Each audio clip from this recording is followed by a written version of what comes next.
오늘 각종 사건, 사고 소식을 정리해보는 포인트 뉴스입니다. 첫 번째 소식입니다. 오늘 오전 서울 성북구 석계역 인근 도로에서 레미콘 차량으로 시작되는 13중 연쇄 추돌 사고가 났습니다. 이 사고로 1명이 숨지고 16명이 다쳤는데요. 주변 도로가 통제되면서 한때 극심한 혼잡이 빚어졌습니다. 최진경 기자입니다. 서울 성북구 석계역 인근의 한 도로입니다. 레미콘 차량이 빠른 속도로 내려오더니 멈춰 서 있는 차량들을 그대로 덮칩니다. 사고는 비가 내리는 가운데 오전 9시 20분쯤 발생했습니다. 사고가 난 현장입니다. 차량의 앞유리가 처참히 깨지고 완전히 찌그러진 모습입니다. 사고는 내리막길을 내려오던 레미콘 차량이 신호를 기다리던 1톤 탑차를 들이받으며 발생한 걸로 파악됐습니다. 앞에 있던 차량들과도 잇따라 추돌하게 되면서 오토바이 한 대를 포함해 모두 13대가 뒤엉켰습니다. 차들이 정체되어 있었으니까 그걸 피하려고 이쪽에 이제 가드레일을 이용하려고 했었나 봐. 그 전에 근데 이제 차들을 다치게 된 거예요. 탑차 운전자는 심정지 상태로 구조돼 인근 병원으로 이송됐지만 끝내 숨졌습니다. 부상자는 총 16명으로 중상자 1명을 포함한 4명은 인근 대학병원으로 이송돼 치료를 받고 있습니다. 사고를 낸 레미콘 운전자는 경찰 조사에서 브레이크가 들지 않았다고 진술한 걸로 전해졌습니다. 당시 음주 상태는 아닌 걸로 확인됐습니다. 사고 현장 수습을 위해 경찰이 주변 도로를 통제하면서 일대 교통이 4시간가량 극심한 정체 현상을 빚기도 했습니다. 경찰과 소방당국은 사고 기록 장치 등을 토대로 정확한 사고 경위를 파악하고 있습니다. 연합뉴스TV 최진경입니다. 다음 소식입니다. 국가대표를 지낸 전 프로야구 선수 오재원이 검찰에 넘겨졌습니다. 마약류를 투약하고 대리 처방을 요구한 혐의입니다. 오 씨는 송치 전 취재진 질문에는 고개를 숙인 채 침묵을 지켰습니다. 방준혁 기자입니다. 마약류 투약 혐의로 경찰 구속 수사를 받아온 전 프로야구 선수 오재원 씨가 검찰에 넘겨졌습니다.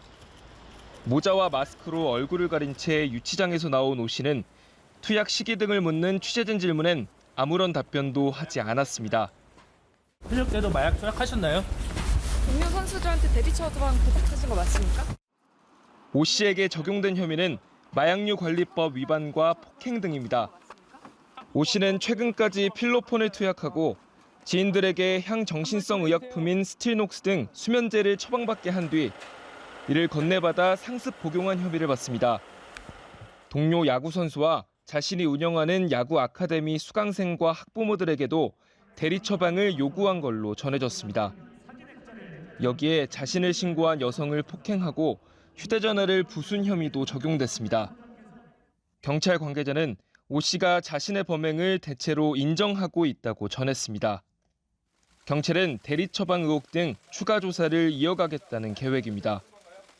앞서 오 씨는 지난 9일 함께 있던 여성의 신고로 마약 관련 조사를 받았는데 간이시약 검사에서 음성 판정이 나오며 귀가했습니다. 당시 오 씨는 혐의를 강력 부인했는데 경찰이 지난해 4월 오 씨 지인이 살던 오피스텔 소화전에서 입수한 필로폰과 주사기에서 오 씨의 DNA가 검출되면서 덜미를 잡혔습니다. 연합뉴스TV 방준혁입니다. 마지막 소식입니다. 최근 문신을 드러낸 채 기물을 부수며 시민들을 위협하는 소위 MG 조폭들이 활개를 치고 있습니다. 이들은 기존 조폭과 달리 소규모로 움직이고 온라인 활동이 많아 예측하기 어려운데요. 전문가들은 경찰의 대응 방향이 바뀌어야 한다고 제언했습니다. 천재상 기자입니다. 지난 18일 새벽 청주 서원구의 한 술집입니다. 상의를 벗고 문신을 드러낸 남성 한 명이 신고를 받고 출동한 경찰관을 위협합니다. 흥분한 남성은 몸짓이 점점 격해지더니 급기야 경찰관을 밀치기까지 합니다. 지난 1월 충북 음성군의 한 식당에서도 상의를 벗고 문신을 드러낸 남성들이 난동을 피웠습니다.